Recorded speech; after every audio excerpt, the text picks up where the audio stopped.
नमस्कार, मैं राजेश गौतम और आज बात करेंगे हम शिक्षा। दोस्तों, आप अनुमान लगाकर देखिए, ये नेता, मंत्री, विधायक, सांसद कितने ईमानदार और कितनी निष्ठा से, कितने देश प्रेम है इनके अंदर कि इतना देश प्रेम कूट कूट के भरा किसने। दोस्तों, आप अनुमान लगाकर देखिए, राशन, गेहूं, चावल, दाल, दलिया और घी, देसी घी मतलब ये रिफाइंड, चने, सब कुछ मुहैया करा रही है सरकार आपको। इतना इतना महंगा तेल भी आपको मिलता है, दलिया, दाल, सब कुछ मिलता है दोस्तों। लेकिन आप सरकार की और नेता मंत्रियों की मंशा को सोच कर देखिए, ये दाल दपाल तो आपको फ्री में दे सकते हैं, लेकिन शिक्षा फ्री में नहीं दे सकते। अगर ये फ्री में देने लगेंगे तो शिक्षा का मतलब होता है, शिक्षा इन्हीं लोगों से सवाल खड़े करती है। अगर हमारे देश के जो बच्चे हैं, जो आने वाली जनरेशन है, अगर वो अच्छी पढ़ेगी लिखेगी तो सवाल किन से करेगी? इन्हीं नेता मंत्रियों से। लेकिन ऐसा कुछ नहीं है। शिक्षा आए दिन महंगी होती चली जा रही है, महंगी पे महंगी। कौन एक गरीब इंसान का बच्चा पढ़ सकता है? नहीं पढ़ सकता। शिक्षा का लेवल इतना महंगा कर दिया है। लेकिन राशन फ्री खाओ, सब कुछ फ्री, तेल फ्री, दलिया फ्री और दालें फ्री। दोस्तों, हमें और आपको सोचने की भी ज़रूरत है और समझने की भी ज़रूरत है। क्या नहीं, अगर किसी को दाल दपार और ये राशन चावल अगर नहीं मिले आपको, तो क्या आप भूखे मर जाओगे? नहीं मरोगे। राशन से पहले भी जीवित थे और आज भी जीवित हो। लेकिन अगर आप चटनी से या फिर रूखी रोटी खा सकते हैं, एक टाइम खाना कम खा सकते हैं, लेकिन जब आपका बच्चा पढ़ लिख जाएगा तो वो अपने आप को भी सुधारेगा और हमारे देश में भी इकोनॉमी संभरेगी। कुछ तो देश के प्रति उसका विचार, प्रेम, देश प्रेम और कुछ पद पर रहकर अपना योगदान दे सकता है। लेकिन ये सरकार को और नेता मंत्रियों को मंजूर नहीं है। नेता मंत्री अक्सर चाहते हैं कि हमारे देश के ज़्यादातर संख्या मजदूर रहे, अनपढ़ रहे, गरीब रहें, लाचारी रहें, भूखे नंगे रहें।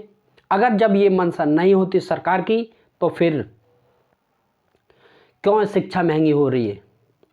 आए दिन ब दिन महंगी होती चली जा रही है। इतने भी ये प्रोफेशनल कोर्स हैं, सब महंगे कर दिए। जहाँ तक कि एक गरीब बच्चे को स्कॉलरशिप तक नहीं मिलती। क्यों नहीं मिलती? क्योंकि अब एक क्राइटेरिया बना दिए, 60% से कम होगी उसे स्कॉलरशिप नहीं मिलेगी। दोस्तों, ये सच्चाई बता रहा हूँ। गरीब इंसान का बच्चा जो मेहनत मजदूरी कर कर पढ़ा हो, जो मेहनत कर कर के अपनी फीस जमा करता हो, वो 60% बनाएगा या फिर मजदूरी में हाथ थक करके वो सो जाता है, नहीं पढ़ पाता। लेकिन दोस्तों, हमें भी और आपको भी समझने की ज़रूरत है। अगर हम और आप नहीं समझे इन नेता मंत्रियों की चाल को, तो मजदूरी होता चला जाएगा और अमीर होता चला जाएगा। आने वाले समय में जो मजदूर हैं, जो दिहाड़ी मजदूर करते हैं, उनके बच्चे कभी नहीं पढ़ पाएंगे, कभी भी नहीं पढ़ सकते। और शिक्षा का लेवल शिक्षा का लेवल तो बिल्कुल जीरो पर ला कर रख दिया है। जो भी सरकार आती हैं रिजल्ट मांगती हैं 80-90%। अगर ये सच्चाई बता रहा हूँ दोस्तों, अगर सही से अगर कापी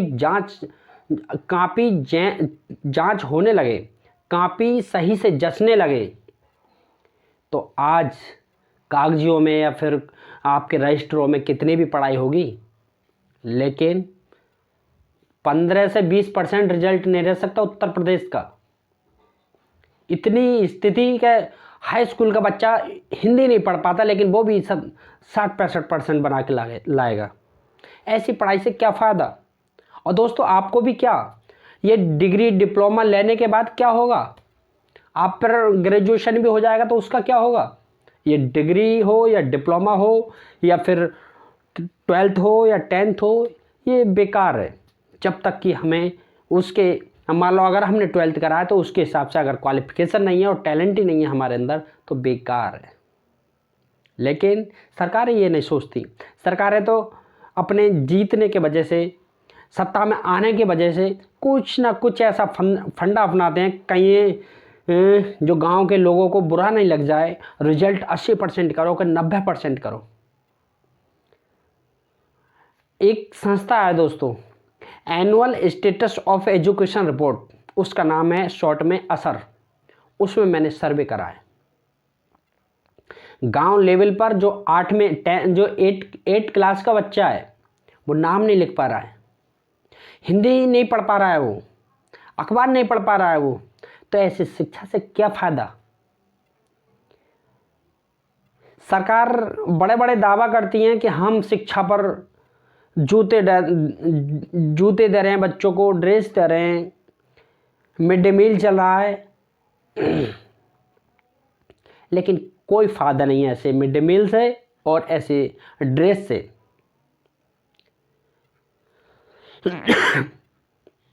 क्योंकि पढ़ाई का लेवल इतना गिरता चला जा रहा है कि हम और आप अनुमान भी नहीं लगा सकते दोस्तों। जो गरीब का बच्चा है वो तो कभी पढ़ ही नहीं पाएगा, लेकिन जो गांव लेवल पर या शहर में जो पैसे से सक्षम हैं, अच्छे पैसे वाले हैं, वो तो पढ़ ही लेंगे, प्राइवेटों में पढ़ लेंगे, इंग्लिश मीडियम में पढ़ लेंगे। लेकिन मजदूर एक जो 300-400 रुपए की दिहाड़ी करता हो वो कहाँ पर पढ़ाएगा, इंग्लिश मीडियम में पढ़ा पाएगा, वो कभी नहीं पढ़ा पाएगा। क्योंकि मेहनत मजदूरी करने वाले को 2 रोटी मुश्किल से मेहनत नसीब होती है दोस्तों। लेकिन अगर जो गरीब की बात करता है, जो मजदूर की बात करता है, उसको कोई सुनने वाला नहीं। लेकिन आज मैं ही बड़े बड़े उद्योगपतियों की, बड़े बड़े नौकरी वालों की और बड़े बड़े नेताओं की, मंत्रियों की चापलूसी की बातें बताता तो दोस्तों मेरी वीडियो भी शेयर करते आप। लेकिन अगर मैं मजदूरों की बात बता रहा हूं ना तो आप भी शेयर नहीं करोगे, आप भी इंटरेस्ट नहीं रखोगे वीडियो देखने में, क्योंकि ये मजदूरों की बात चल रही है।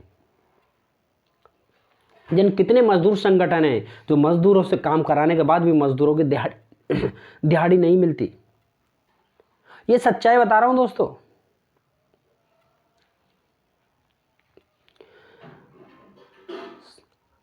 आप और हम जब तक कि इस बात को नहीं उठाएंगे कि गरीबों के बच्चे नहीं पढ़ पा रहे हैं, और तो सरकार को पता ही कैसे पड़ेगा। अगर हम भी और आप भी ये मुद्दा उठाएं कि सरकारी स्कूलों में स्थिति खराब है शिक्षा की, तो आज नहीं तो कल नहीं तो 2-4 साल बाद ये बात विधानसभा में भी गूंजेगी और लोकसभा में भी गूंजेगी। लेकिन दोस्तों आप सोच कर बताइए, कभी भी आपने ये देखा है कि जो नेता हो या नेता का बच्चा या फिर अच्छे पैसे वाले का बच्चा सरकारी स्कूल में पढ़ता हुआ देखा है? नहीं देखा होगा। क्योंकि अगर पढ़ाई होती तो उसमें पढ़ते, पढ़ाई नहीं होती तो वो उसमें पढ़ते भी नहीं, पढ़ाते भी नहीं। नमस्कार, अगर वीडियो सही लगी हो तो लाइक करें, और हमारे YouTube चैनल पर पहली बार आए हो तो सब्सक्राइब करें, और हमारी विचारधारा से जुड़ना चाहते हैं, हमसे डायरेक्ट जुड़ना चाहते हैं, तो दोस्तों हमारे चैनल को सब्सक्राइब करें। Thank you.